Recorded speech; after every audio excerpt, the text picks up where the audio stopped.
Hey there. Tonight, we're not chasing legends or looking for lost cities.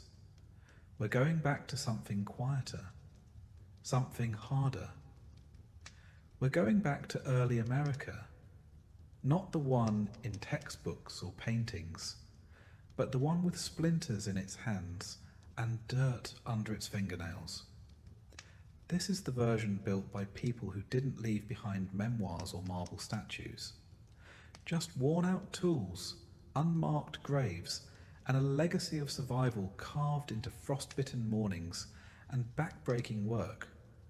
No fame, no fortune. Just long days, short lives, and a daily battle against the world itself. If this kind of slow, grounded history helps you unwind, feel free to like the video and subscribe. But only if it actually helps you rest.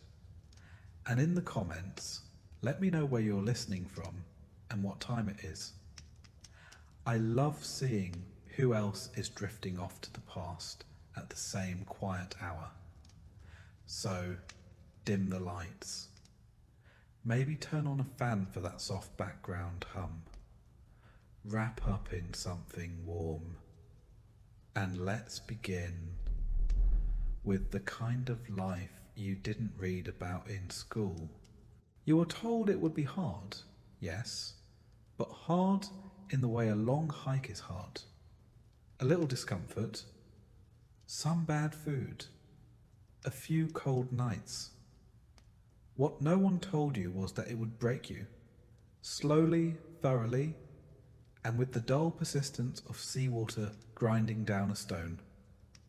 Because the Atlantic crossing isn't an adventure, it's an ordeal. And by the end of it, you'll be unrecognizable if you're even still alive. Your first mistake was stepping aboard the ship. From the outside, it looked majestic. Tall sails, a carved figurehead, the faint flutter of a flag promising new beginnings. But inside, it's a different story. Below deck, where you and most of the other poor souls are packed in, the air is thick with sweat, rot, and a tension you can feel in your teeth. The ceiling is too low to stand. The floor is sticky with old spills, and the wooden walls groan like they're already regretting the voyage. You're assigned a space that's roughly the size of a grave. You sleep there, wedged between strangers, your possessions tucked beneath your aching back. There's no pillow, no mattress, just straw that smells like mold and something worse. Above you, the ship creaks with every wave, the boards swelling and shrinking, always on the verge of splitting apart. Around you, people shift in their sleep, cough, cry, mumble prayers. The first night, someone vomits. The second night, someone dies. You don't sleep. Not really. The air below deck is so foul that even rats have started making excuses to visit the upper levels. And there are plenty of rats. Bold, confident ones.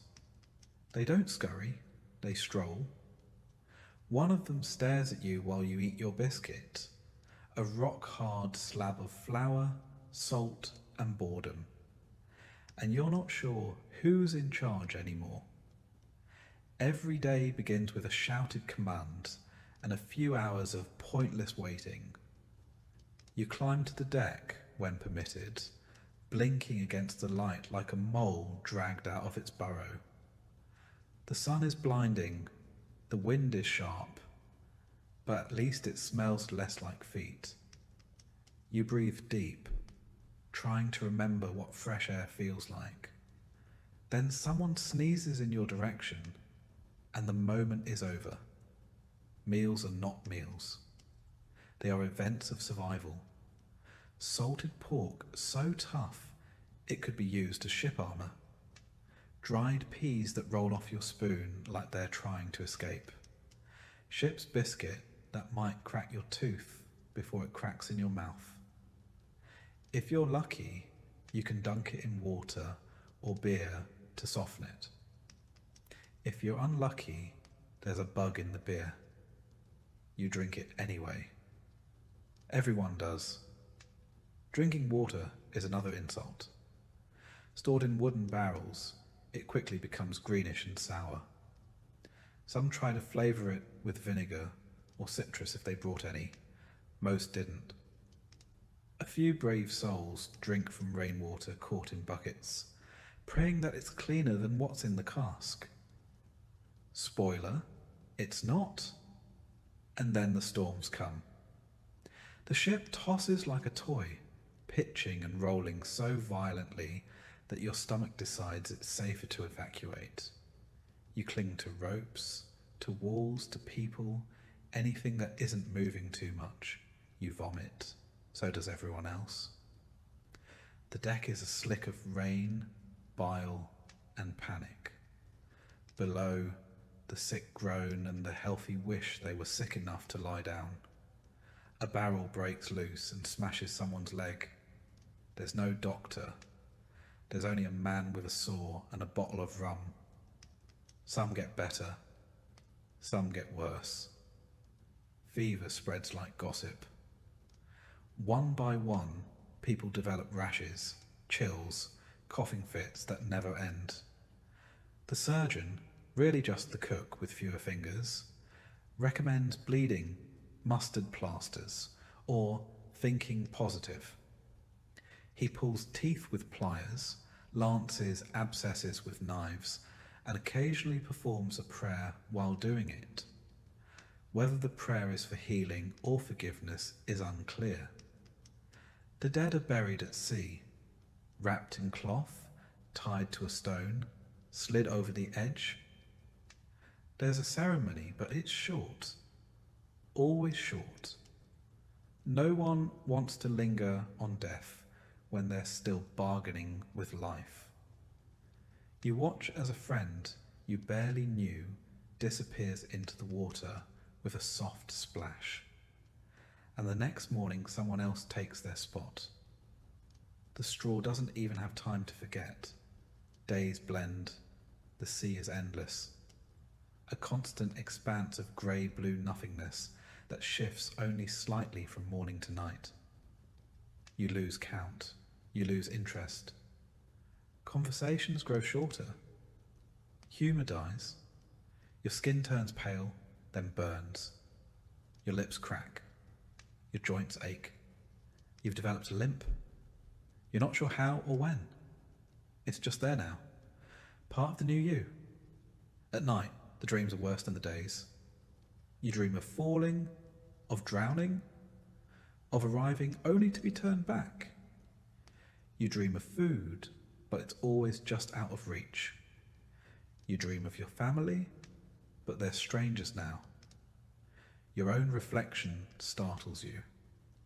Gaunt cheeks, hollow eyes, a beard you don't remember growing. You're shrinking inward, vanishing. You don't know what time it is anymore. The sun rises and falls, but it might as well be some distant theatre production performed for other people. Time on board is measured in hunger and headaches, in coughs that linger too long, and in how many rats you've named before they mysteriously disappear. The ship becomes a kind of hellish town, complete with social politics. There's the snorer, the weeper, the woman who tells stories from her village every night until someone finally asks her to stop. And of course there's you, the one who just keeps staring at the wall. On calmer days, the captain makes you swab the deck. Why? Who knows? Possibly just to remind you that you're alive. You mop with a ragged cloth that used to be someone's shirt, pushing fish guts and old blood toward the edge of the ship, while a sailor shouts at you to put your back into it. You have. Your back is all you've got left. Your soul already jumped overboard. There's little to do, but imagine what's waiting for you. You've heard stories. Some say there's gold in the rivers, others that the trees grow food. More grounded folk speak of open land and religious freedom. But none of that matters if you don't survive the next biscuit. Your jaw clicks when you chew. Your gums bleed. You've stopped noticing. Children on board don't cry anymore. They sit in corners with wide, distant eyes, occasionally licking the condensation off barrels. They're learning early. Hope is a thing best left on shore. And yet, somewhere between day 30 and day who even knows, your body adapts. Your stomach stops rejecting the motion. Your brain accepts the horror as normal. You stop fighting the smell. One evening, you're allowed on deck as the sun sets. It's beautiful. A riot of oranges and purples over the endless sea. For a moment, you remember why you came. Then someone nearby coughs up blood and the spell is broken. You go back below. The night before landfall, you hear a song. Someone singing an old folk tune, soft and cracked. Others join in. It's not joyful exactly, more like a ritual. A lullaby for the part of yourselves that's about to die so another part can begin. The part that will try to farm a swamp with one shovel and half a recipe for bread. And when you finally do reach shore and the boat grinds onto the rocky beach, you feel nothing but exhaustion. The land is wet, cold, utterly silent. You kneel, not to pray, but because your knees give out.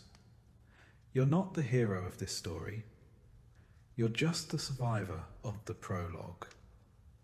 You glance back at the ship.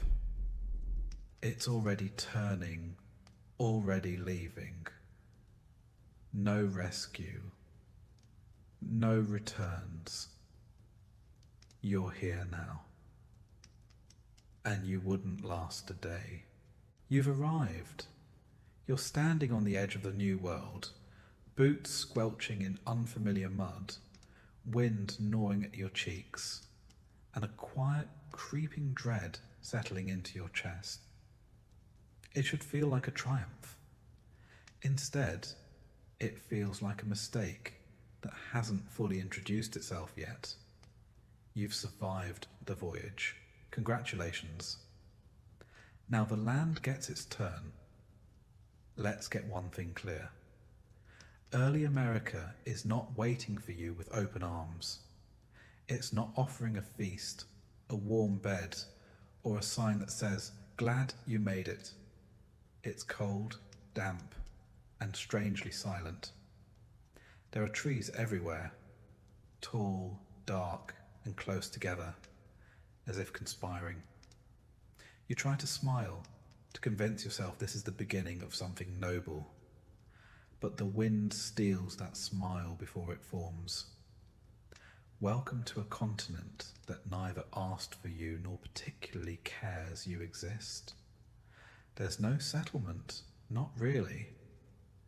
Maybe a few wooden huts hacked together by the advance party, roofs that leak more than they shelter.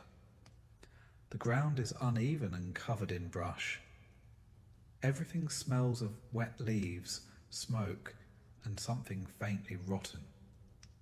You're told to help build. You don't know how to build. You pick up a log and follow instructions barked by someone whose only qualification seems to be louder than everyone else. The work is immediate. There's no orientation, no unpacking of bags, no polite easing into colonial life. You start chopping, stacking, hauling. You are, very suddenly, a labourer. And the land does not cooperate. The trees here are different, harder. The roots go deep. Your axe bounces off the trunk with a dull thud, and your hands blister after an hour. You pause to breathe, and someone yells that there's no time to rest. Winter's coming. Of course it is. You've never truly known cold. The cold here is wet, bone deep. It gets into your clothes, your shoes, your lungs. Your breath fogs in front of you and vanishes like every hope you had on the boat. There's no insulation in your new home, just planks. Gaps between them so wide you can see daylight even when you're indoors. You try to build a fire, but the wood is damp, the wind is relentless, and your fingers are stiff. The smoke doesn't rise. It curls around your head like a disappointed ghost. Nights are worse. You huddle in a corner of a half-finished shelter, your cloak wrapped around you, listening to the wind punch through the cracks. Someone coughs all night. Someone else mutters prayers in a language you don't know. You can't sleep. Your straw bed is wet. Your back aches. You keep one eye open for rats and the other on the ceiling in case it collapses. Morning comes with no ceremony, just the same grim routine. Build, haul, dig, carry. You're sent to gather water. The nearest stream is a mile away, and the mud sucks at your boots with every step. The bucket's handle breaks. You patch it with twine. It leaks anyway. By the time you return, half of it's gone. No one thanks you. Someone complains it's too cold to drink. There's no food yet, not really. You eat from stores brought on the ship, salted meat that tastes like shoe leather, and crackers that crumble into sawdust. The communal pot simmers all day, mostly water and a turnip someone found growing wild. You take your ration in silence and try not to think about the second helping that won't come. Hunger becomes a constant background hum, like tinnitus for your stomach. The forest surrounds you, watching. It's too quiet. The birds here don't sing the way they did back home. You hear rustles, cracks, something moving in the underbrush. You don't ask what. You don't want to know. You're not afraid of the woods. You're afraid of what you don't understand about them. And there's a lot you don't understand. You try to farm. Or at least, someone says you should. The soil is rocky, the land uneven. Seeds vanish into the earth and never return. A few stunted sprouts emerge, then wilt in the wind. Someone suggests it's the wrong season. Someone else blames the devil. You just blame your hands, which haven't stopped bleeding since the second day. There are insects. So many insects. Big ones. Biting ones. Flying ones that seem to find your ears on purpose. Mosquitoes that come in swarms at dusk and leave welts the size of walnuts. You slap your neck so often you forget what your skin used to feel like. Then there are the ticks. Small, silent, and insidious. You pull one from your leg and stare at it for 10 minutes, wondering if you're about to die. You're told to be careful when wandering, not just because of the terrain or the animals, but because of uncertainties. No one says what that means, just nods darkly and tightens their grip on a musket that looks like it's more likely to explode than fire straight. You sleep with a knife now. Not for defense, but because it gives you the illusion of control. Sanitation is theoretical. There are no toilets, just a designated patch of forest. You go with a stick and a prayer, hoping no one follows. It rains often. The mud never dries. Your boots are constantly wet. Your socks, if you still have socks, are stiff with filth. The smell becomes part of you. Every joint aches. You've stopped wiping your nose. Your nails are black. You've picked up a rash on your neck, and your lips bleed when you smile, which is rare. No one sings here. No one jokes. You work until you fall down, then get up and do it again. This land is not your enemy. It's worse. It's indifferent. It doesn't care how noble your mission was, how pious your intentions, or how optimistic your shipboard prayers. It simply exists, cold, wild, and full of things that do not need you. And slowly you realize you need it. And it does not care. The weather plays games with you. One day it's so warm you sweat through your linen shift. The next, frost bites your toes while you sleep. There's no pattern, no warning, just extremes. Your roof leaks. Your firewood is damp. The smoke clings to everything. Your clothes, your skin, your lungs. You smell like a campfire that regrets its choices. Someone goes missing. No one talks about it. Maybe they wandered too far. Maybe they fell into a ravine. Maybe something found them. Their name is spoken less and less until it fades entirely, like the last echo of a bell you only imagined.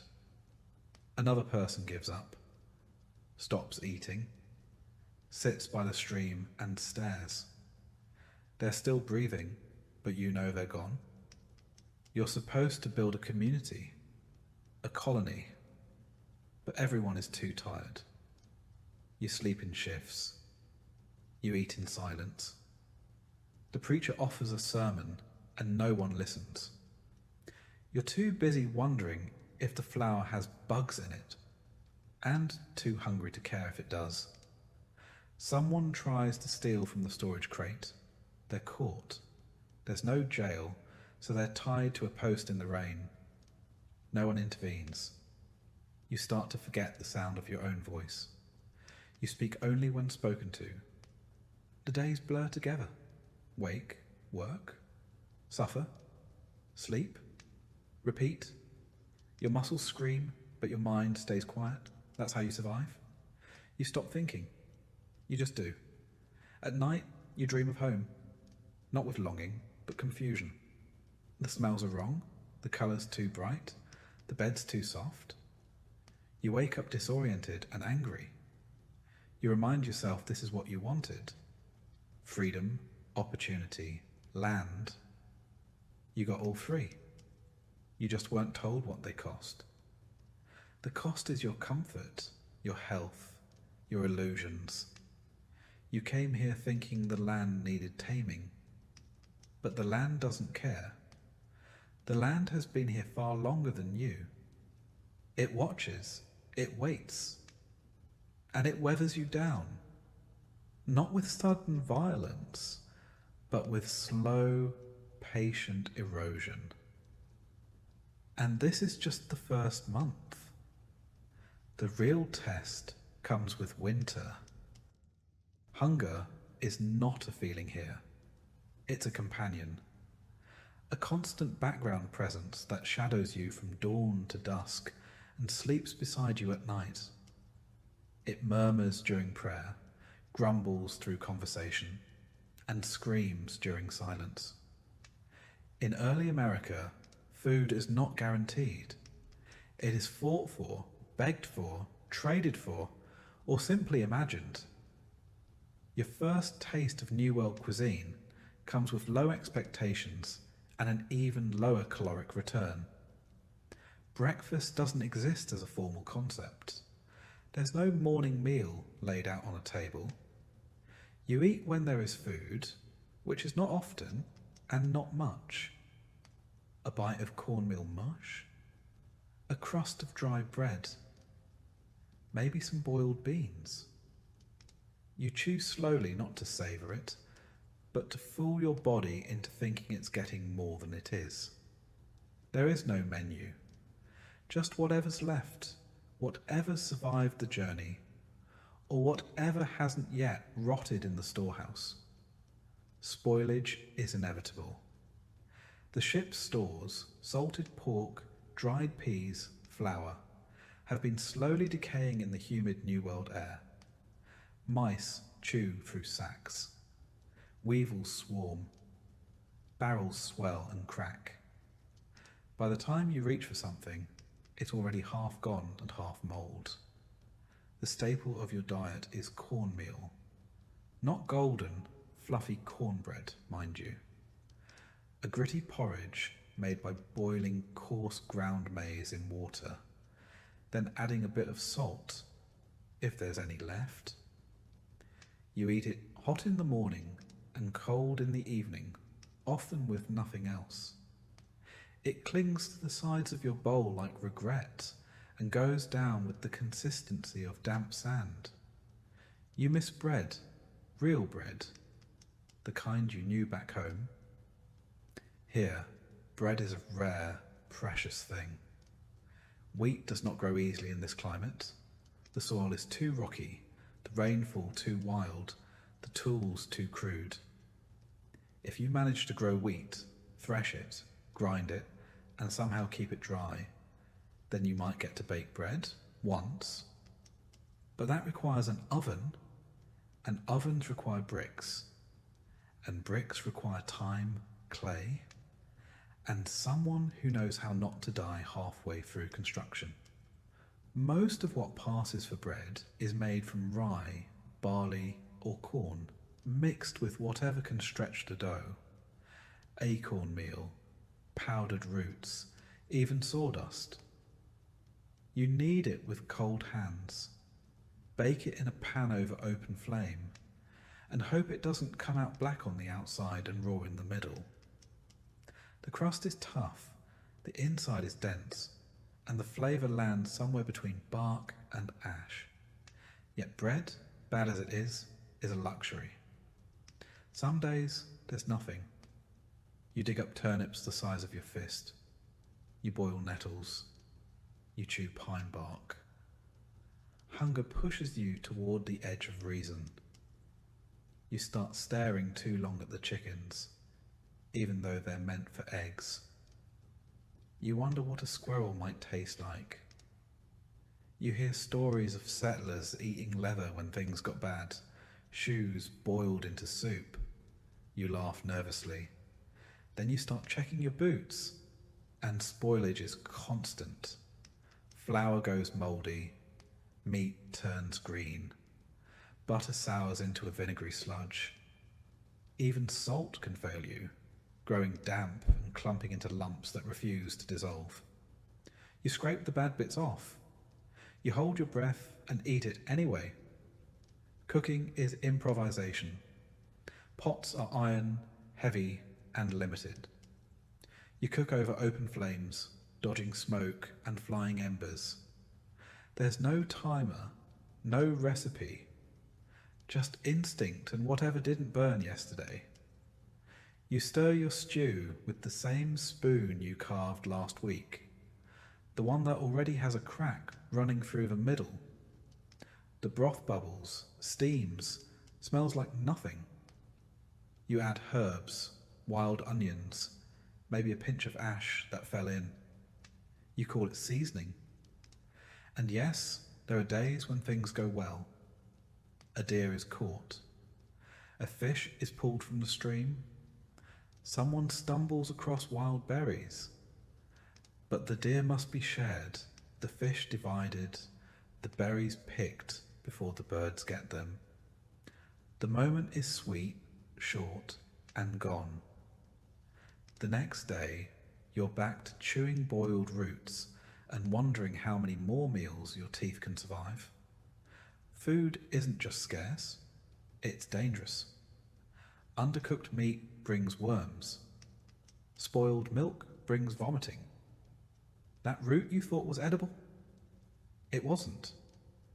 A simple misstep in foraging leads to a night of agony and a quiet burial.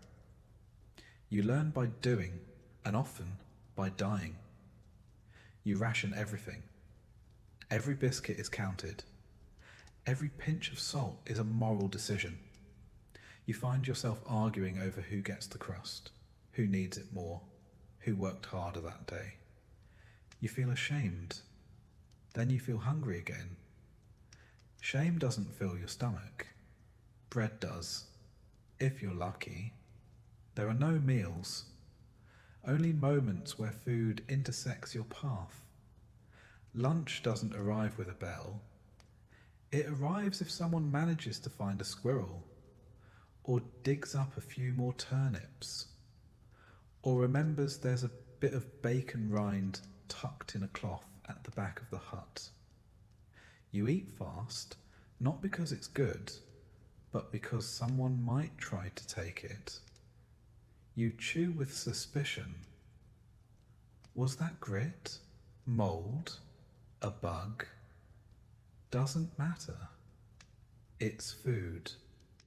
You think about home, about bread that rose in ovens and smelled like comfort, about butter that didn't smell like cheese, about meat that wasn't a gamble. But you don't talk about it. No one does. Talking about home invites longing. Longing weakens the group. Instead, you talk about who found a wild onion, who spotted a deer track, who didn't get sick after eating that weird root last week. Children get thinner. Their eyes sink. They stop complaining and start staring. You give them your portion sometimes, then regret it when your legs go weak in the afternoon.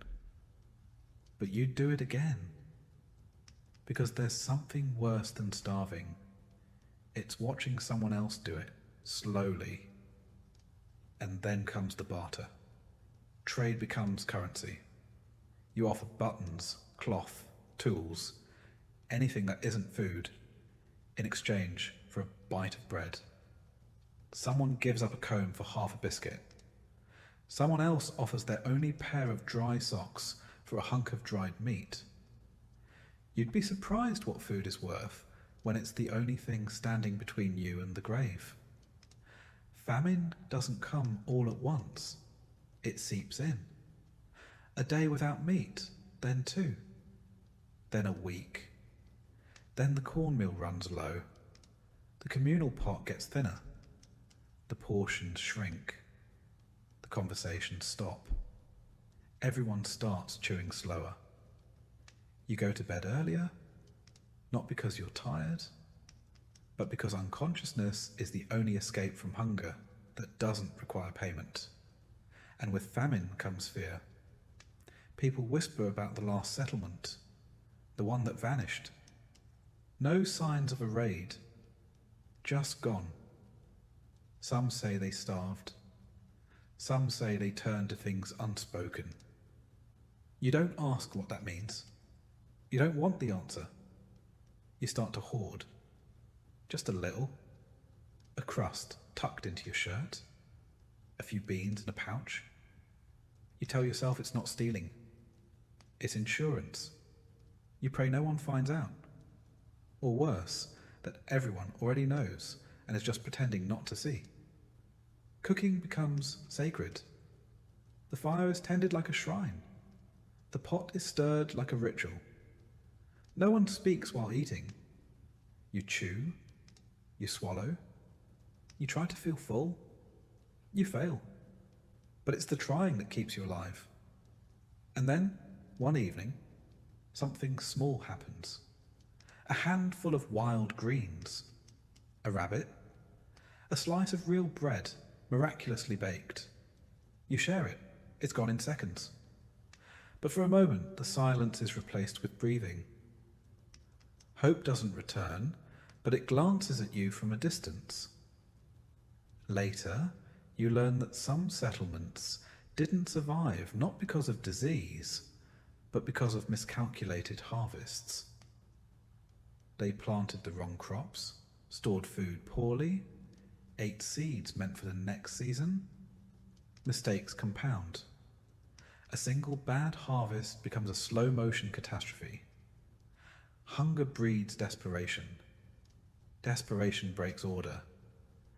And when that happens, it's not just your stomach that's empty. It's the law, the fellowship, the trust. You once believed food was simple.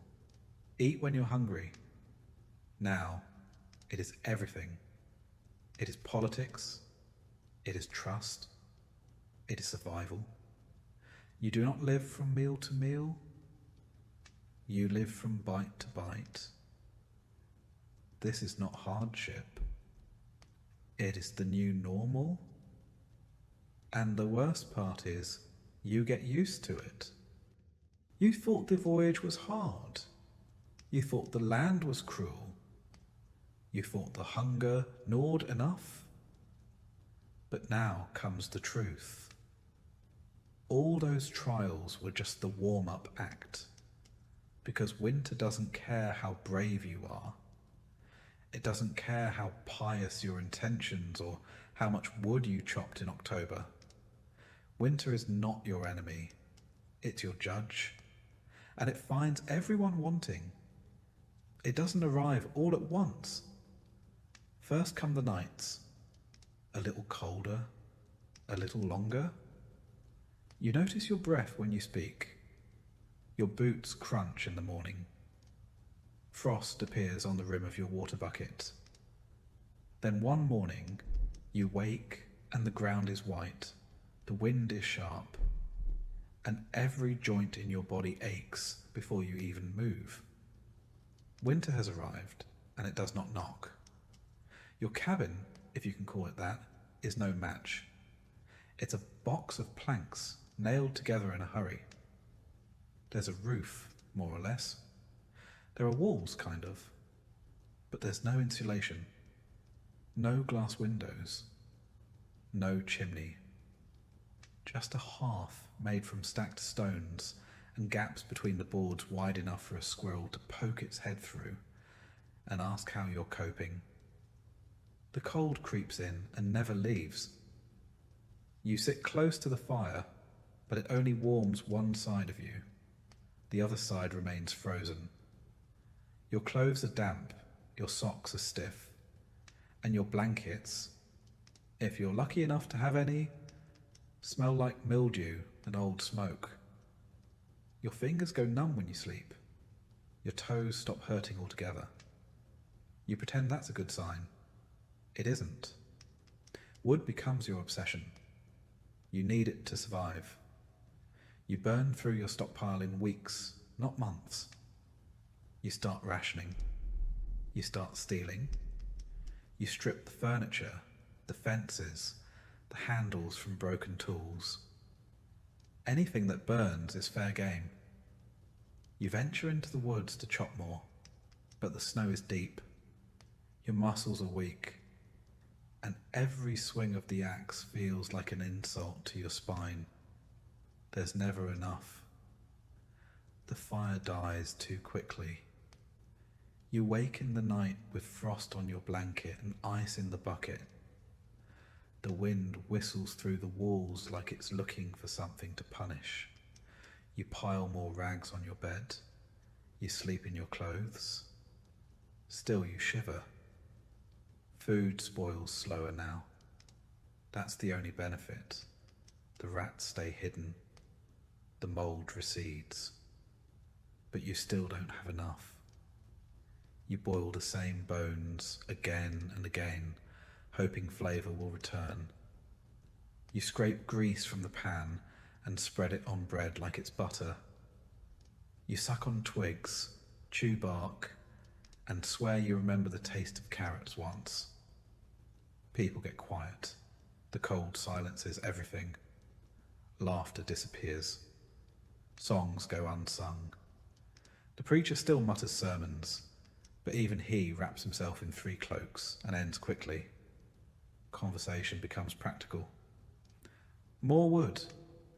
That one's coughing. Stir the pot. No one wastes words. They're too heavy. And a sickness, of course, returns. Colds turn to fevers. Frostbitten toes turn black. A child dies in the night, and no one notices until morning. You dig a grave, but the ground is frozen. You chisel, you pick, you curse. Eventually, you settle for a shallow pit covered with stones. You say a prayer if you have the breath. Sleep becomes an act of faith. You lie down not knowing if you'll wake up. You curl into yourself, a ragged cocoon of desperation. You dream of warmth, of sun, of anything not white or grey or bitter. You wake sore and tired. The world is still frozen. The fire has died again. Your skin cracks. Not metaphorically, literally. Your lips split, your hands bleed, and your nose drips a steady trail of misery. You rub grease or lard on your fingers, but it doesn't help much. Your joints feel older than you are. You're 24, but you walk like a grandfather and grunt like one too. And with the cold comes something worse. Time. Endless, frozen time. You can't plant. You can't build. You can't travel. You can barely move. You sit by the fire and stare at the walls, waiting for something to change. It doesn't. The days are short, the nights are endless, and the only thing moving is your breath in the air. The animals are smarter. They've disappeared. The birds flew south. The deer retreated into the deep woods. The bears are asleep. Only the crows remain, perching in the trees like little prophets, waiting for something to die. You watch them and wonder if they know your name. Water is both too much and not enough. Snow is everywhere, but it's frozen and useless until you melt it, and melting it costs precious fuel. You eat soup more often because it's hot and fills the belly, even when it's just turnip water with a single bean floating in it. You drink it slowly, savouring the illusion of nourishment. Cabin fever is real. People grow irritable, then silent. Arguments break out over nothing. Who touched the woodpile? Who took the last ladle of broth? Who's breathing too loud? You withdraw into yourself, clutching your blanket and pretending not to hear. A man leaves one morning, angry, coatless. No one sees him again. Someone finds his hat in the snow weeks later, frozen solid. The children stop playing. They sit quietly, bundled in layers, staring at the fire. You try to entertain them, tell stories, sing songs, but your voice is hoarse, and your hands tremble. A child asks if spring is real, or just something people made up. You don't answer. Frost forms on the inside of the walls. Your breath clouds in front of your face. The fire is barely holding. Someone has a cough that won't stop. They're moved to the far side of the hut. You try not to listen. Try not to think about what it means. You wrap your scarf tighter and keep the axe close. Not for wood. For what happens if someone starts thinking about desperate things? Some mornings you wake and your hair is frozen to the wall. You pull away slowly, wincing, and blink at the thin light coming through the cracks. It's another day. You made it. That's all you can say. You made it. This is winter in early America. It does not care how well you planned. It does not reward the diligent or punish the lazy. It comes like a judgment and stays like a curse. And if you survive, if you crawl out of the season with all your fingers and most of your soul intact, congratulations. You've passed the test until next year. Spring becomes a rumour, a myth people whisper about when they think the walls aren't listening. You remember warm rain, green shoots, the sound of bees, but it feels more like a dream than a memory. The snow keeps falling. Your shoulders stay hunched. You haven't felt sunlight in weeks. You mark the days with scratches on the beam. They start to blur. Was that Sunday or Monday? Does it matter? The calendar is a luxury now. Time is measured by how low the woodpile is. How many spoons of flour remain? How many coughs before someone goes silent?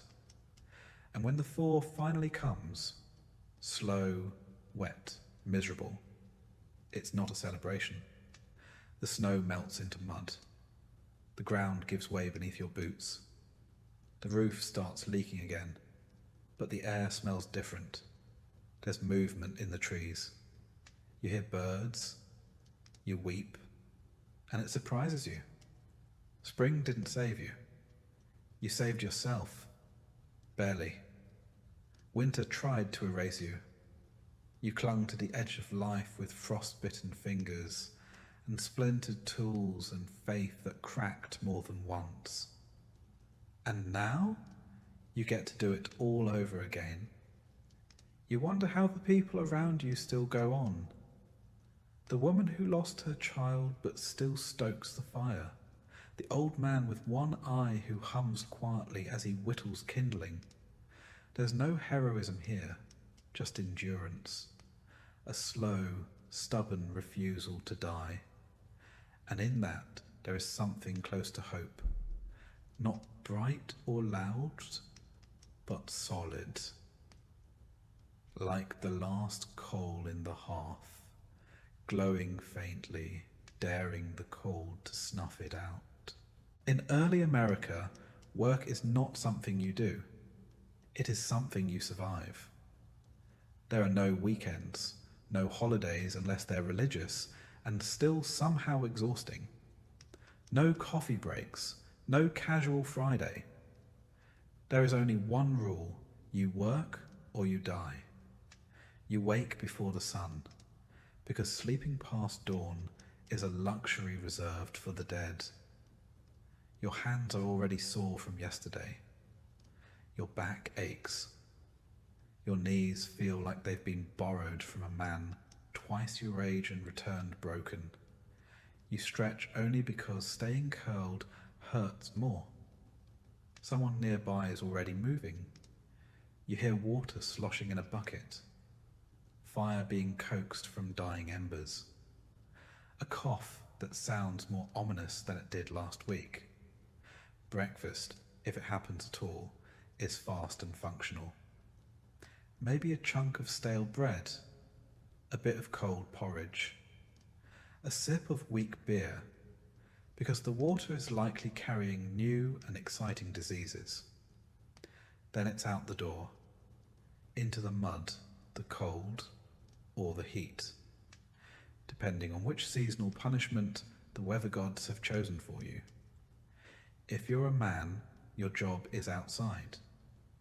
If you're not dying, you're chopping, digging, ploughing, hauling, or hammering. The fields don't plough themselves, and the forests don't magically become houses. You spend your day fighting the earth, digging up rocks, tilling rocky soil, praying for rain, then cursing when it floods. You build fences that fall down in storms, chop trees that splinter the axe, carry logs that threaten to snap your spine, and always, always you sweat. Your tools are few and crude. An iron hoe, a wooden plough, maybe an axe with a handle that's seen better centuries. If you're lucky, you have a horse or an ox to help. If you're not, congratulations, your shoulders are the horse now. There's no mechanic, no toolbox, no spare parts. If something breaks, you fix it with string, spit, and creative swearing. Your clothing works against you. Wool in summer, linen in winter, boots that leak, gloves that don't exist. Your hands crack and bleed. Your nails split. Splinters become permanent features of your palm. You carry hay, mud, firewood, and sometimes other people. Your spine is less a column and more of a suggestion. If you're a woman, your workday is somehow worse. Everything the men do, plus everything else. You cook, clean, sew, haul, nurse, parent, and mend. You wake the earliest and sleep the latest. You spin wool until your fingers are raw, knead dough until your knuckles seize, and churn butter until your arms feel like lead. You chop firewood, carry water, and then somehow still serve the meal without collapsing. Childcare isn't a break, it's an added job. Babies are carried on hips while you stir pots. Toddlers cling to skirts while you dig up potatoes. You breastfeed one child while telling another to stop hitting the goat. No one thanks you. There's no applause, just more work. Children don't get a pass. As soon as they can walk without falling over, they're put to work. Feeding chickens, gathering kindling, carrying water, picking stones from the fields. No toys, no schooling, unless someone taught you to read between chores. A child is not a child. They're just a shorter worker with fewer rights. If one manages to sit still for too long, someone will hand them a task just to maintain the natural order of misery. Illness doesn't excuse you. If you're not coughing up blood, you're expected to help. A sprained ankle means you crawl instead of walk. A fever means you take more breaks, not that you stop. If you die, well, that's one less mouth to feed, and one less pair of hands to disappoint the fields. Work does not pause for grief. It barely nods at it. Sundays are theoretically a day of rest, but they're not restful. You go to church, which might mean walking miles in bad shoes, sitting on a backless bench, while a man in robes shouts about sin, and then walking home again, thinking about how you still have to cook supper and mend your shirt. If it's winter, the church is freezing. If it's summer, it's a sweatbox full of flies and the unwashed. Some work is specialized. If you're a blacksmith, your world is heat, hammer, and smoke. You burn yourself regularly, inhale metal dust, and go half deaf from the clang of iron on iron. If you're a cooper, you make barrels for food storage, water, ale, and if you mess it up, something spoils and people starve. A tanner works with hides, urine, and lime. Their hands are perpetually raw. Their clothing stinks. Their lungs slowly give out. Even the easier jobs aren't easy. Tailoring. You sit hunched over a candle, stitching through rough cloth with a dull needle until your eyes cross. Cooking. You stand over an open hearth, breathing smoke, getting blisters, burning your palms. Midwifery? You help bring life into the world with no tools, no sterilization, and every chance of watching mother or child, or both, slip away. Work is constant. There's always something broken, always something leaking, always something rotting, missing, or catching fire. You patch roofs in the rain. You dig ditches in the dark. You fix carts with rope and prayer. You shear sheep and chase pigs and clean tools that never stay clean. You sweep the floor, even though dirt is a permanent resident. At night, your muscles scream. You lie on straw and feel every stone beneath you. Your legs twitch. Your hands cramp. You fall asleep mid-sentence. You wake still tired. And then you do it again. The seasons change the job, but never the burden. In spring, you plant. In summer, you weed and haul and swat at clouds of insects that treat your skin like a feast. In autumn, you harvest, haul, and preserve what little you manage to coax from the earth. In winter, you split wood, fight frost, and spend hours just keeping the fire alive. You work harder to not freeze than you ever did to not starve. You dream of rest, but even your dreams are filled with chores. Fetch water, shuck corn, chase chickens. You have nightmares about losing tools, because replacing one could mean trading away your only boots. And everything you do with the knowledge that it might not be enough.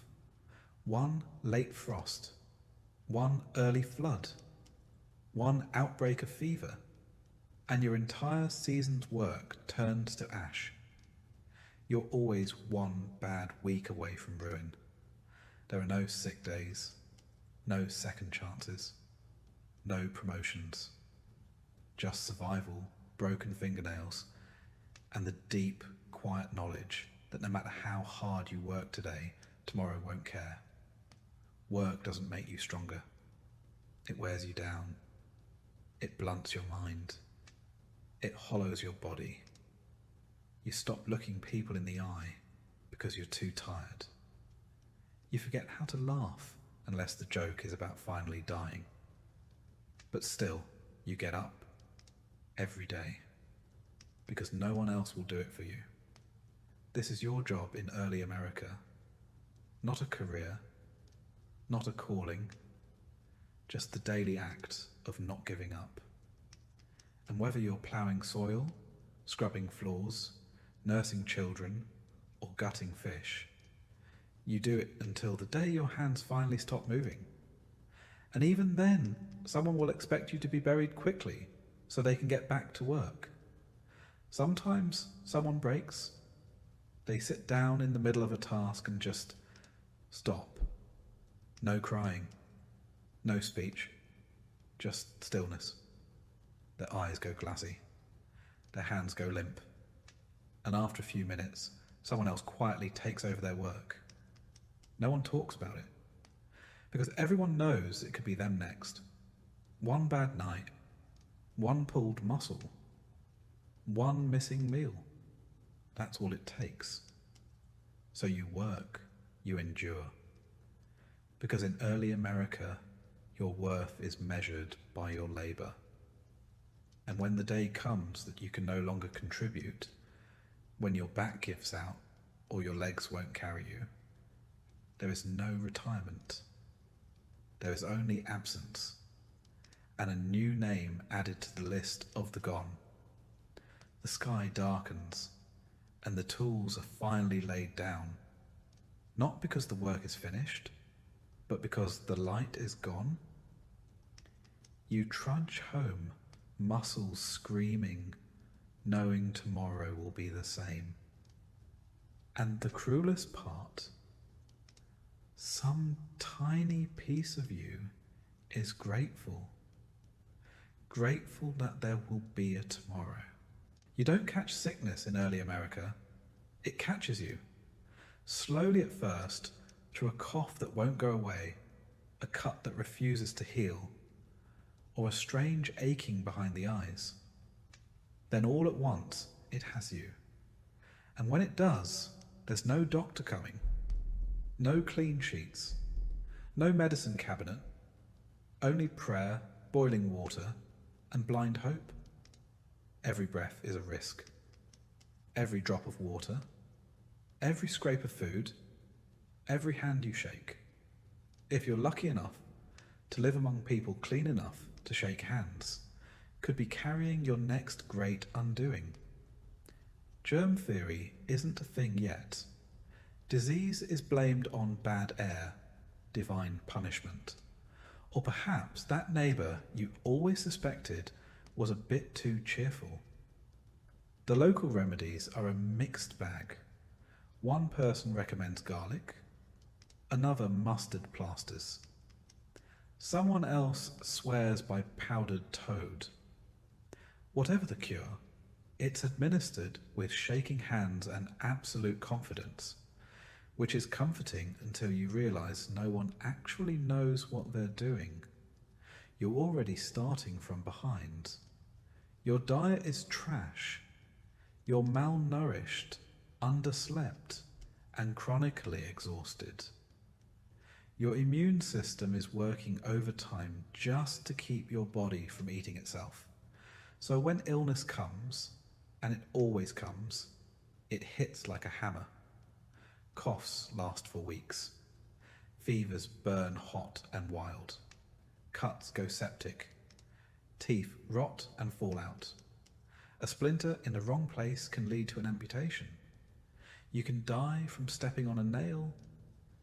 You can die from childbirth, a stomachache, a bad glass of milk.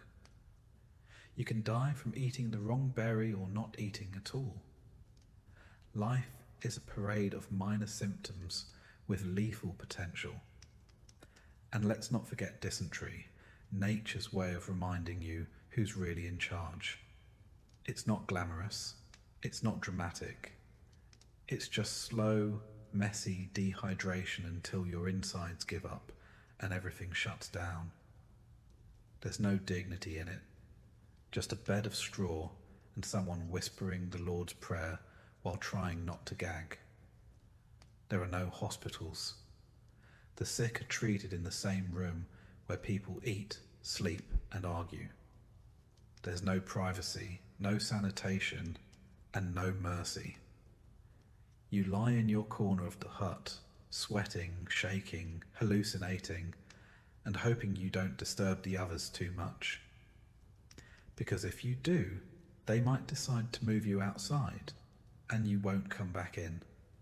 The treatments, such as they are, come from a mixture of folklore, desperation, and half-remembered advice. Bleeding is popular. You're too hot, too cold, acting strangely. Out comes the blade or the leech. Bloodletting is considered a universal reset button, even if the patient's last words are, "I feel dizzy." It's not uncommon to pass out mid-treatment. Some don't wake back up. Herbs are the next line of defense. Chamomile, sage, horehound, yarrow, names whispered like spells. They're steeped, crushed, poulticed, and rubbed onto wounds with great ceremony. Sometimes they help. Sometimes they do nothing. Sometimes they make things worse. But the smell at least convinces you that something is being done. Toothaches are their own brand of misery. You feel it first as a dull throb, then sharp pain, then swelling. Then the whole side of your face balloons and you can barely speak. There are no dentists, only a brave fool with a pair of tongs and a bottle of rum. You're told to bite down on leather and hold still. The crack is audible. The pain is indescribable. Infection is almost guaranteed. Midwives double as doctors, herbalists, and therapists. They deliver babies in firelit huts and with nothing but rags, boiled water, and prayer. They handle fevers, wounds, miscarriages, and mystery illnesses with quiet authority. And yet, they're constantly at risk of being accused of witchcraft, because knowing too much is dangerous, especially if you're a woman. And then there's smallpox. It doesn't knock. It kicks in the door. Red spots appear, first as a nuisance, then as a verdict. You're isolated, not for your safety, for theirs. The sores swell, burst, and crust over. You itch until you bleed. You're disfigured for life if you survive. Many don't. You hear stories from nearby towns. Entire families wiped out. Children gone in a week. A man who dug 6 graves in 2 days. A preacher who held a funeral for his own wife from the doorstep, too afraid to enter the room. The disease moves faster than gossip. By the time you hear about it, it's already here. Injury is common. Axes slip, horses kick, fires burn. You fall, you bleed, and then you hope. A broken leg means weeks of pain and immobility, and if you're lucky, someone helps carry you. If not, you crawl. There's no cast, no splint beyond sticks and rags. The bone might heal, or it might heal wrong. Now you limp for the rest of your life. Assuming the infection doesn't win first, mental illness is a concept that hasn't been invented yet. Sadness is sin. Melancholy is weak faith. Anxiety is cowardice. If you speak of hearing voices or act strangely, you're whispered about. If you're a woman, the word hysteria starts making the rounds.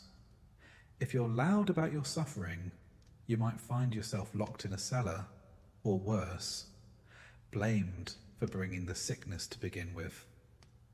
Water doesn't help. Not in the way it should. Clean water is a fantasy. What you drink is usually river runoff, shared with animals, filled with silt, leaves and invisible threats. Boiling helps, but fuel is precious. You bathe rarely, if at all, because cold water chills the bones, and warm water is considered medically risky. Bathing opens the pores, they say. That's how the illness gets in. So you don't bathe, you don't rest, you barely eat. And then one day, your body fails. You faint, you fall. You vomit blood or cough up something dark and clotted. People around you avoid eye contact. They start whispering your name in the past tense. If you're important, maybe a preacher comes. If not, someone mutters a prayer from across the room. A cloth is placed on your forehead. You're told to drink broth. You can't keep it down. Your stomach turns against you. Your bowels follow. Your breath rattles. Sometimes you recover. Sometimes it passes. But the world keeps turning either way. If you die, there's a hole waiting. If you live, there's a job waiting. There's no long recovery. No soft re-entry into daily life. The day you can stand is the day you're handed a bucket and told to fetch water. You learn to spot the signs early. A shiver too long. A cough that echoes. Eyes that don't focus. You learn who might last and who probably won't. You stop asking if someone feels better. You stop offering advice. You just tighten the blankets and keep the fire going. It's the most you can do. Sometimes someone survives something they shouldn't. A fever that broke, a wound that closed. People call it a miracle. They thank God. The survivor says nothing because deep down they know it wasn't divine mercy. It was chance, dumb, brutal luck. And there's always another illness waiting. New settlers bring new plagues. The weather changes and something strange spreads again. You cough. You pray. You drink something foul and bitter that a neighbour swears saved their cousin. You don't believe it, but it burns going down. So at least it feels like something is happening. Eventually, your body is not your own. It belongs to the rhythms of the colony, the limits of early medicine, and the whims of fate. You walk slower. You breathe harder. You sleep more but rest less. And one day, when the fever comes for you again, you know it might be the last. There's no insurance, no nurses, no quiet white rooms with beeping machines and floral wallpaper. There's just a straw mattress, a wooden bowl of tepid water, and someone you love sitting nearby, too tired to cry. Illness in early America doesn't ask permission. It doesn't wait for a convenient time. It doesn't spare the strong or the faithful. It simply arrives, stays as long as it wants, and leaves a trail of silence behind it. And when it's gone, if you're still alive, you go back to work. Because in early America, health is a temporary condition, but labor is eternal. In early America, freedom is a myth carved into future monuments, not something you'll find in your daily life. Authority is not questioned, it is endured. You don't speak up, you don't speak out, you barely speak unless spoken to. And even then, you choose your words like they might be your last, because they might be. Power wears many faces: the preacher, the governor, the magistrate, the landowner, the militia captain, the man with the Bible in one hand and a musket in the other. Sometimes they're the same person. Sometimes they disagree with each other, but all of them outrank you, and you are expected to obey. Not out of respect, but because the cost of resistance is immediate and often public. Laws exist, but not the kind you argue with. Not the kind printed neatly and explained with care. They're passed down through warning and punishment. You learn the rules when you see someone whipped for breaking them, when someone disappears after speaking too freely, when a man is nailed by the ear to a post because he stole a loaf of bread. Justice here isn't blind. It's looking right at you, with a raised eyebrow and a hand on its belt.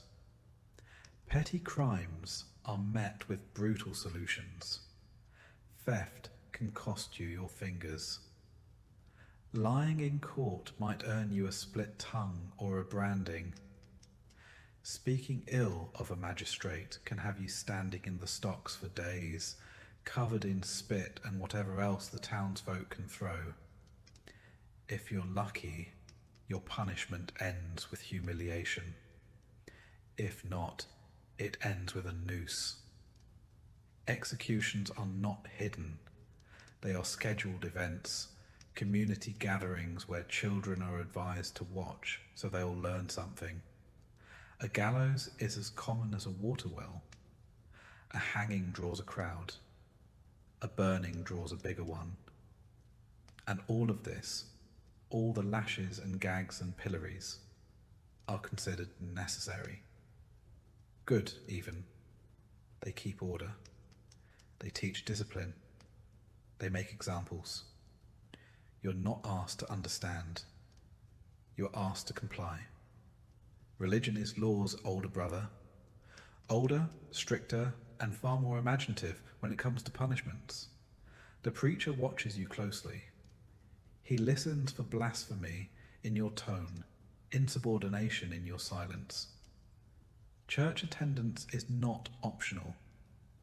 Missing Sunday service is like slapping God across the face. Fines, public confession, or worse can follow.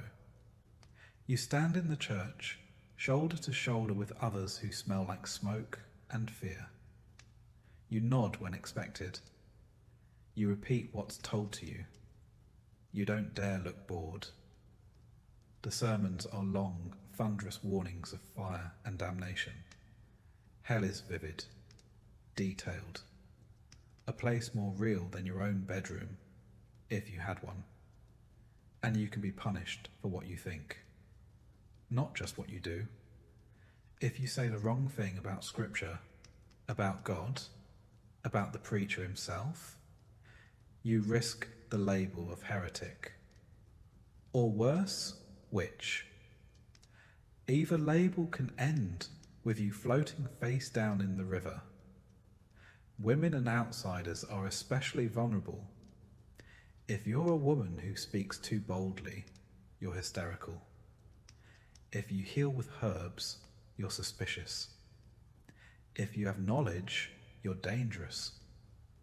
Outsiders, the poor, the foreign, the strange, are useful only when silent. Any challenge to the social hierarchy is met with cold efficiency. You're taught not to resist. You're taught to survive. Children are raised in this same shadow. They are disciplined early and often. A child who disobeys is thrashed, not just by the parents, but by any adult nearby. Schools are few and rarely kind. Education, where available, is a strict affair filled with rote memorization, canings, and the constant threat of being made an example. There is no privacy. There is no dissent. Even your thoughts feel borrowed from the sermon you heard last week. You move like a ghost through your own life, careful not to upset anyone. Authority is not a person. It's the air itself, watching, listening, waiting. The rules change depending on who you are. If you're a servant or indentured, your rights are theoretical. You follow orders or you're beaten. If you complain, you're punished. If you try to escape, you're hunted. If you're caught, you're maimed. There's always someone above you, someone with the power to ruin you with a gesture.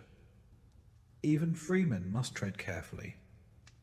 Speak too loudly in the tavern about the governor's tax? Expect a visit.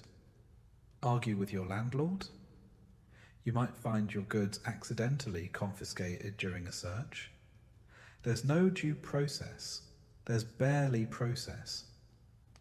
Most accusations don't end in trial. They end in example. And if you're enslaved, there is no protection at all. You're not a person. You are property. You can be beaten, sold, starved, or killed without consequence. The law exists to protect your owner's investment in you, not your body, not your life, and certainly not your freedom. Gossip is a weapon. The whispers of your neighbours can destroy you faster than any court. She looked too long at the preacher. He doesn't bow when he passes the governor. There are, of course, no appeals, no higher court to hear your plea. If you're punished unjustly, the only recourse is prayer. And even then, you're expected to apologize first. Forgiveness exists for the powerful. For everyone else, there's repentance or ruin. And yet, even in this grim order, people cling to their places. Not because they love obedience, but because fear is easier than chaos. The idea of no law, no rules, is more terrifying than a cruel one. At least here, you know what the punishment is. You've seen it, you've smelled it, you've heard it in the cries of those who didn't step carefully enough. Sometimes the punishments are symbolic. A person is forced to wear a sign, thief, drunkard, liar, made to stand in the town square, eyes down, shame on display. Sometimes they are literal, ears cropped, noses slit, brands pressed to skin like livestock. The scars never go away. They mark you forever. And not just your skin, your reputation, your prospects, your children's futures. You learn the dance. You bow deeper. You speak softer. You nod more often than you mean it. You make yourself small in the presence of power, not just for safety, but for survival. You don't complain when the taxes rise. You don't question when the rules change. You don't point out that the preacher's son never gets punished, because you know how quickly a grumble turns into a trial. There is no revolution in your bones, no fire in your chest. There is a quiet acceptance, the same kind animals have when they recognize the shape of the cage. You might dream of something better, but not out loud. You might speak of fairness, but only behind closed doors, and only in a whisper. Your children learn the same lessons. They watch you endure. They see you obey. They understand, even before they can walk, that survival requires silence, that power flows one way, and standing in its path only gets you swept aside. It is not heroism that gets passed down. It is caution, care, calculation. And so life continues. You rise, work, nod, kneel, and sleep, all under the watchful eye of authority. It doesn't matter if the rules make sense. It doesn't matter if you agree. What matters is that you follow them. Because in early America, the law isn't just written on paper, it's carved into people. The silence isn't peace, it's pressure. A tight-lipped calm stretched thin over fear. And everyone you meet, no matter how polite, is balancing on that same edge, nodding along, praying quietly, and doing their best not to be next. And if you wonder why no one revolts, why no one resists, the answer is simple. Because everyone knows someone who did, and they remember what happened to them in detail. In public, in pain, that's all it takes. In early America, being a woman isn't just difficult, it's doubly so. You don't simply live through hardship. You do it while carrying everyone else's burden on your back, wrapped in homespun linen, holding a child in one arm and a cooking pot in the other. Whatever the men do, women are expected to match, and then keep going. You rise before the men, not out of choice, but because someone has to start the fire, fetch the water, and stir whatever's left in the cooking pot from the night before. You might have slept 2 or 3 hours, maybe more, if the baby didn't scream through the night, or if your husband didn't come home drunk and short-tempered. You pray silently, or maybe just sigh, a quieter form of survival, and start your day. Breakfast is not served, it is assembled. You boil cornmeal, scrape ash from the hearth, and knead yesterday's dough. The fire spits sparks onto your hands. You wince, wipe sweat from your forehead with a soot-smeared sleeve, and keep going. By the time the others are stumbling awake, you've already been working for an hour. Child rearing is not its own job. It's background noise to all the others. You carry a baby on your hip while stirring pottage, sewing a shirt, or chopping vegetables. You learn to balance an infant with one arm and hoist a water bucket with the other. When the child cries, you hush it without breaking stride.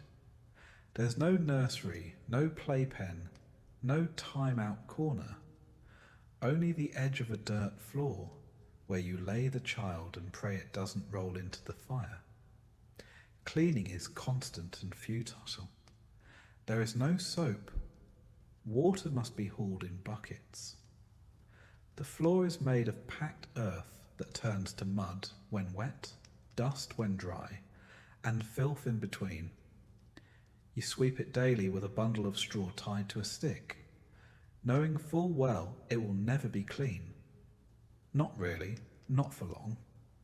Laundry is not a weekly chore, it's a siege. Clothes are scrubbed on washboards, if you have one, or against a flat stone by the river. You kneel in the cold, raw water, scraping fabric with lye or ash soap that burns your skin and chaps your knuckles.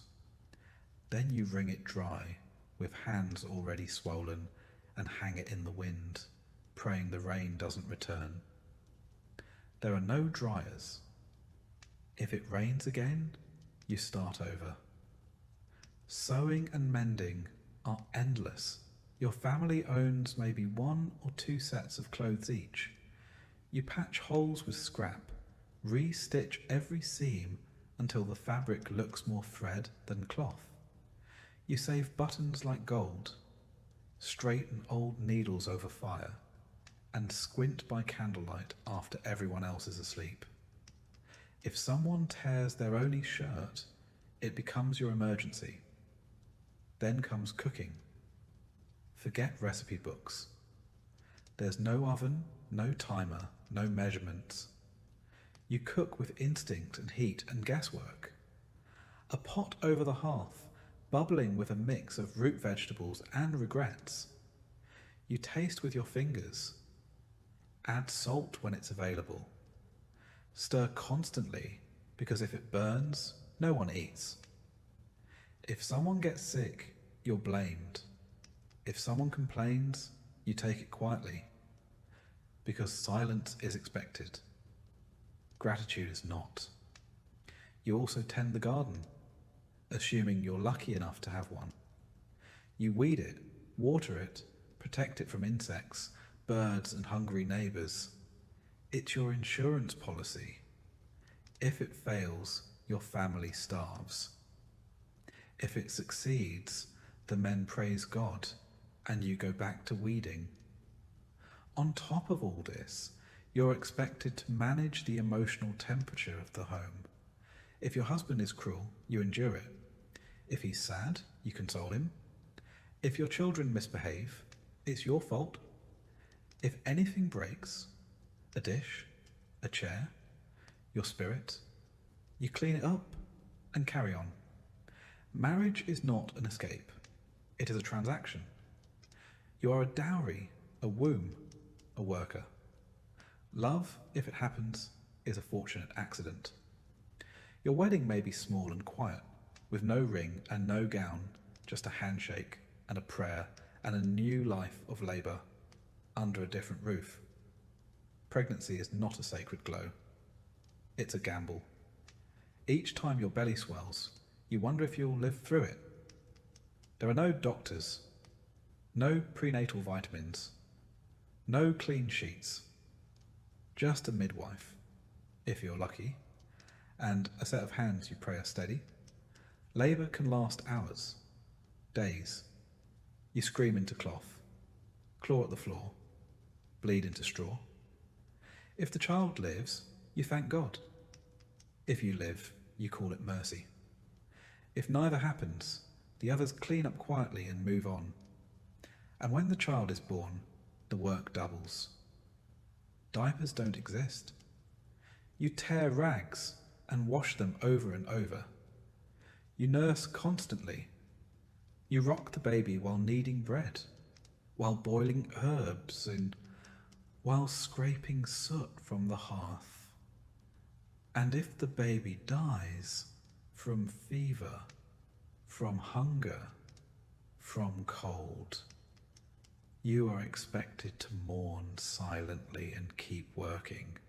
You're not allowed to be weak. If you cry too much, you're unstable. If you shout, you're hysterical. If you resist, you're dangerous. If you know too much, you're a witch. You learn to speak softly, bow your head, and swallow your fury. Your life is survival in a corset of silence. And yes, you wear a corset, not the ones in costume dramas.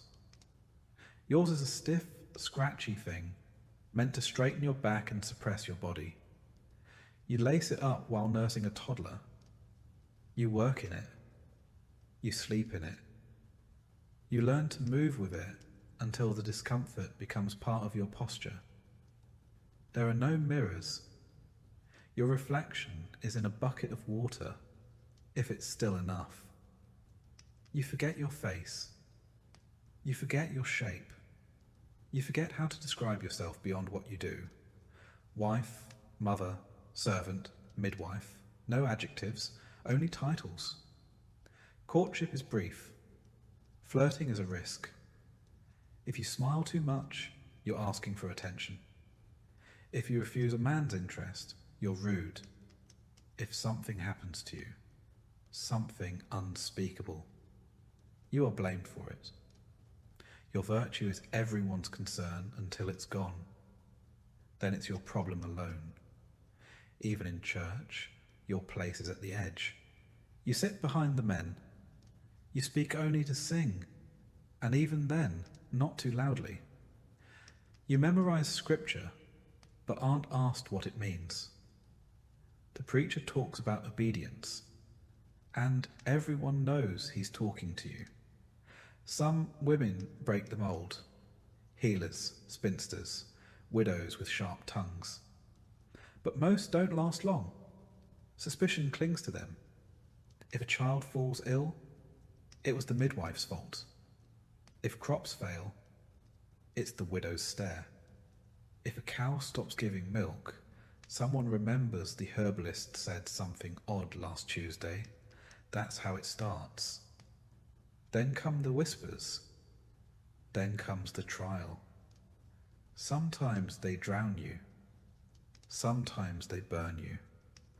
Sometimes they just banish you to the edge of a village where the cold and the wolves wait patiently.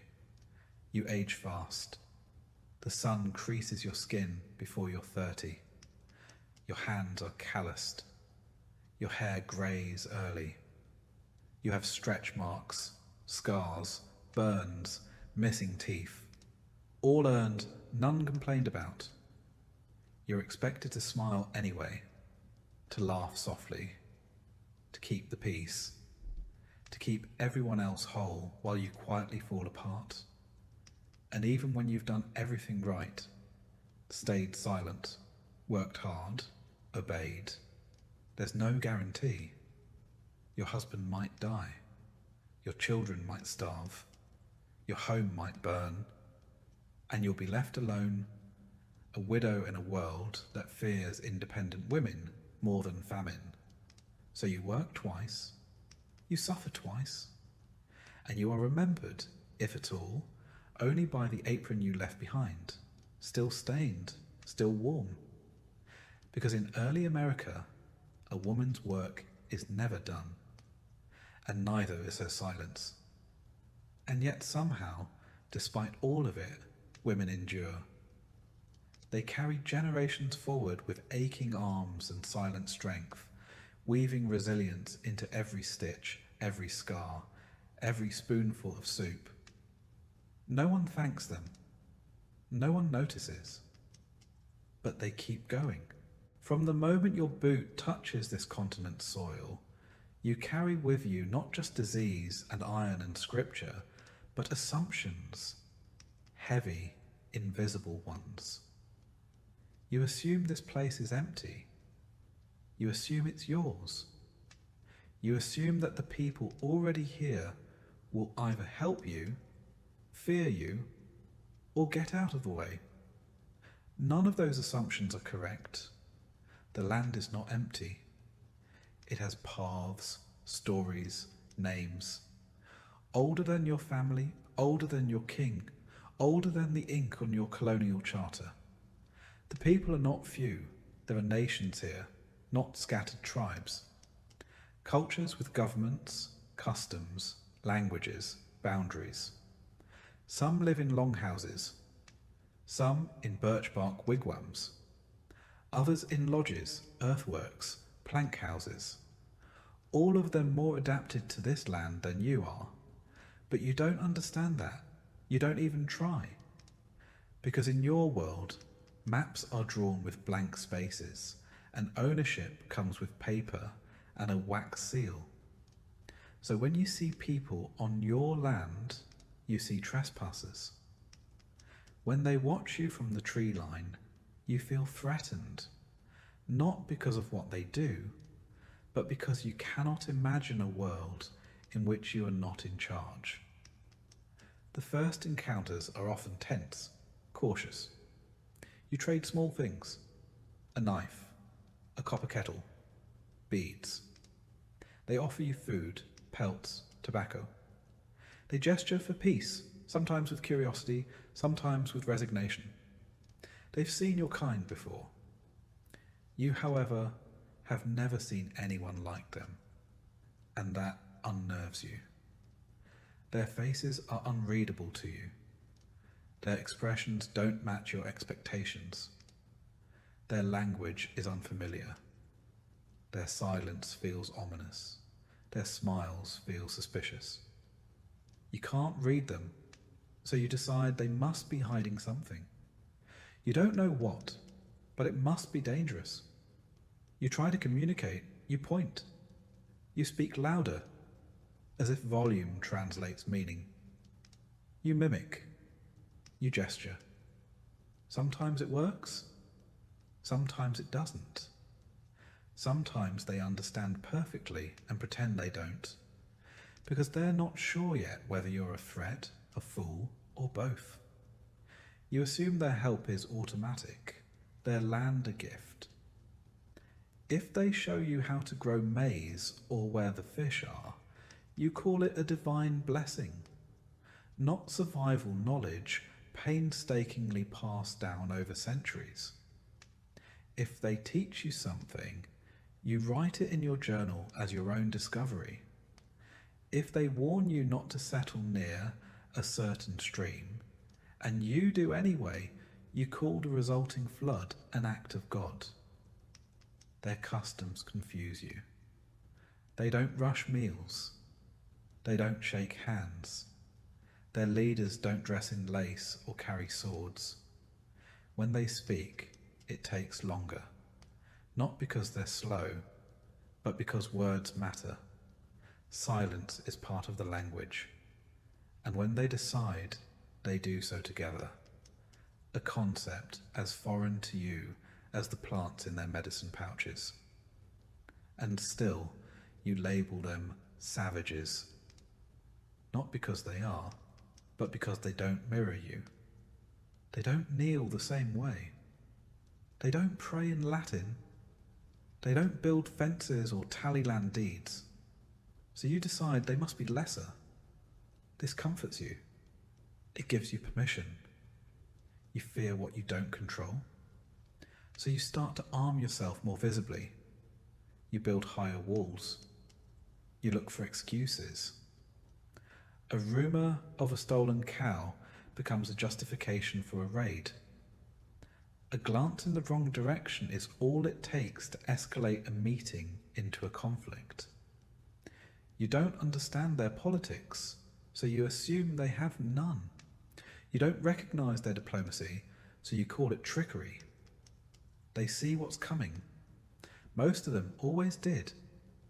Sometimes they leave offerings, corn, fish, a woven mat, as signs of peace. You assume they're tribute. You assume you're winning. But it's not submission. It's strategy.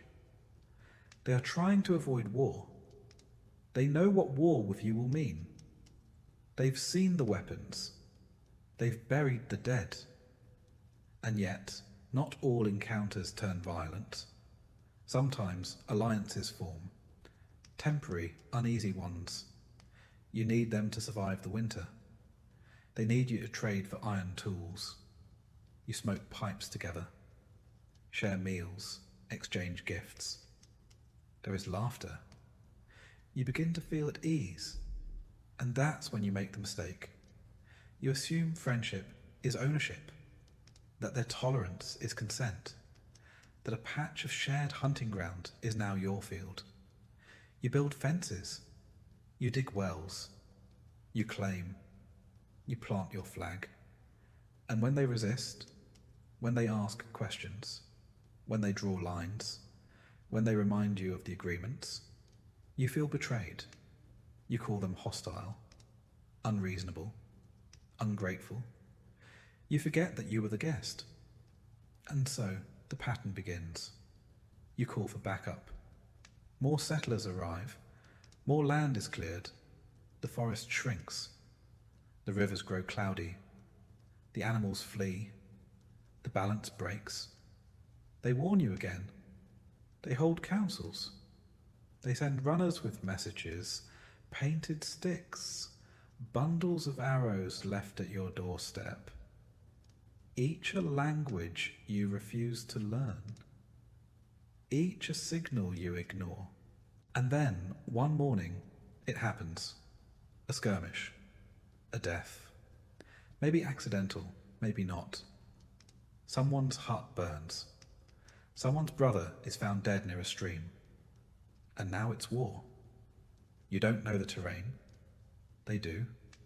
You march in formation. They move through trees. Your bright coats make you targets. Their silence makes them ghosts. You outnumber them, but numbers aren't everything when your enemy knows every shadow. Sometimes you win. Your weapons are louder. Your reinforcements steadier. You burn their villages, take prisoners, push borders, and you call it victory. Sometimes you lose. You vanish into the forest and are never found. A poisoned arrow ends you in the dark. A trap snaps your leg and you bleed into the soil. No one writes your name down. Your disappearance becomes a rumour. But even when peace returns, it is brittle.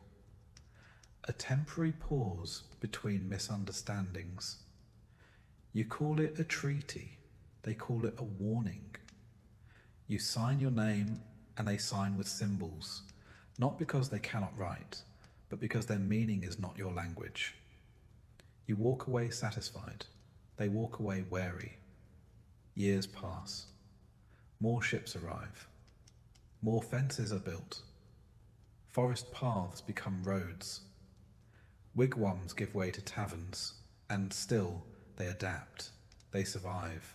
Some convert, some trade, some marry, some vanish into hills or are herded onto distant lands you've never seen, but they never disappear entirely, no matter what your map says, no matter how many statues you build, or schools you fund, or stories you write.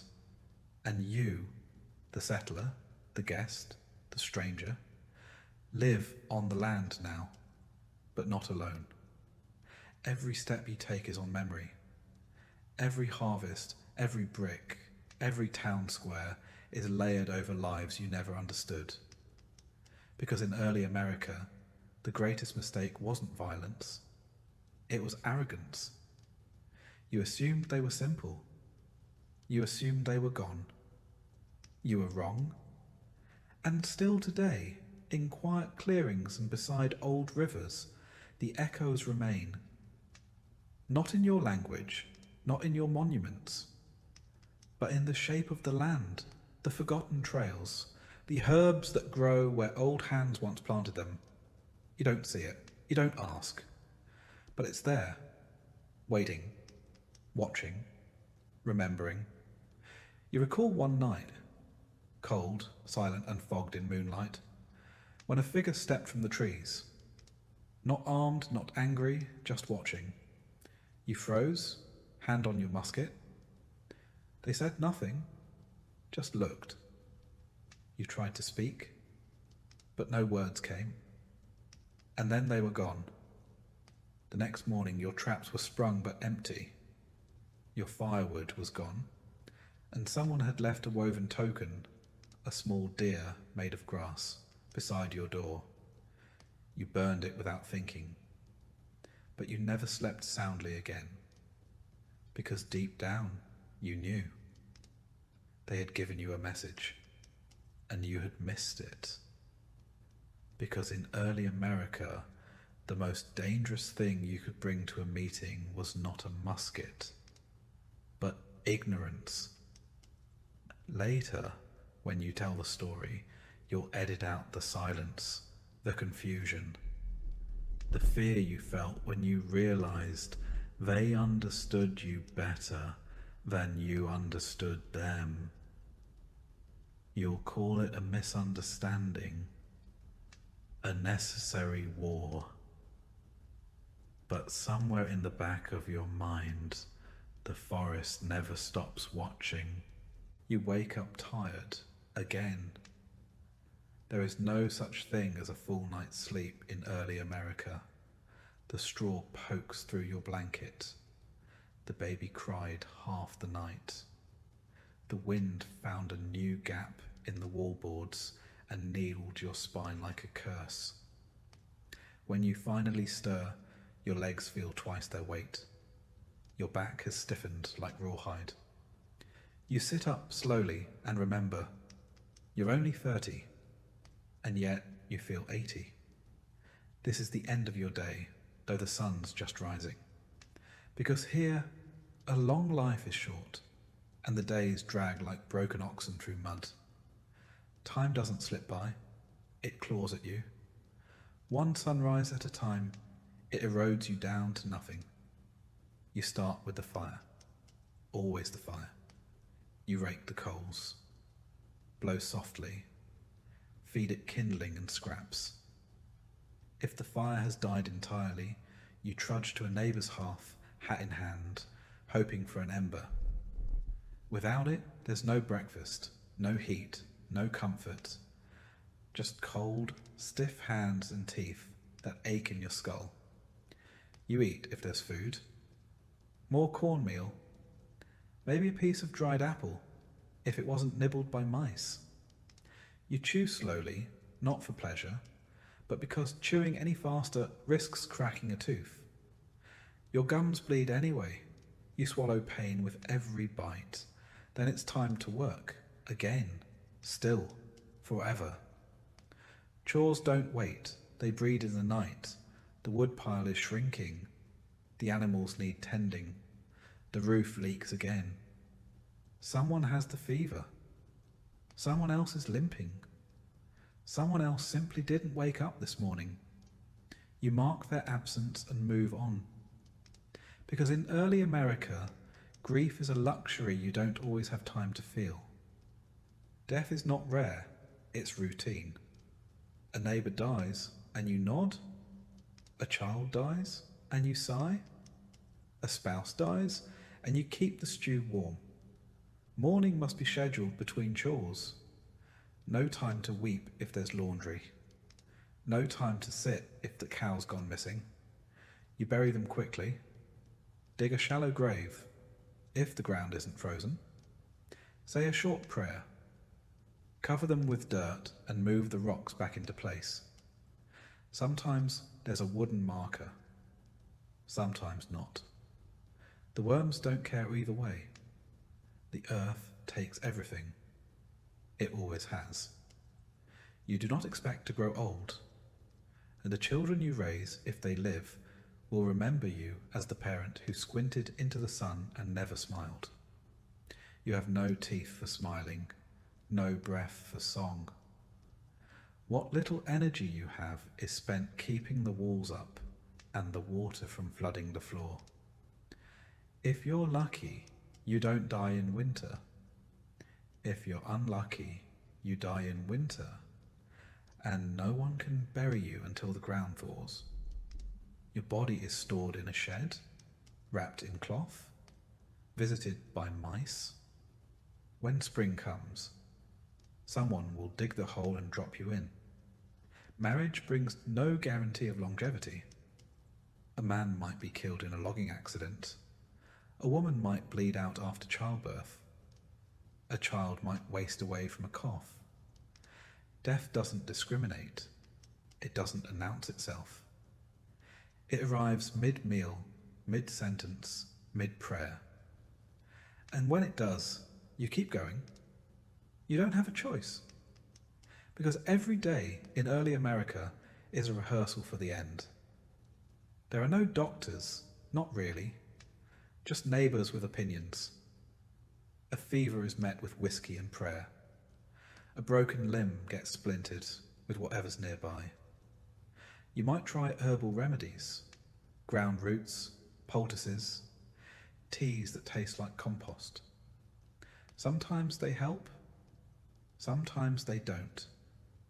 If you get sick, you're mostly on your own.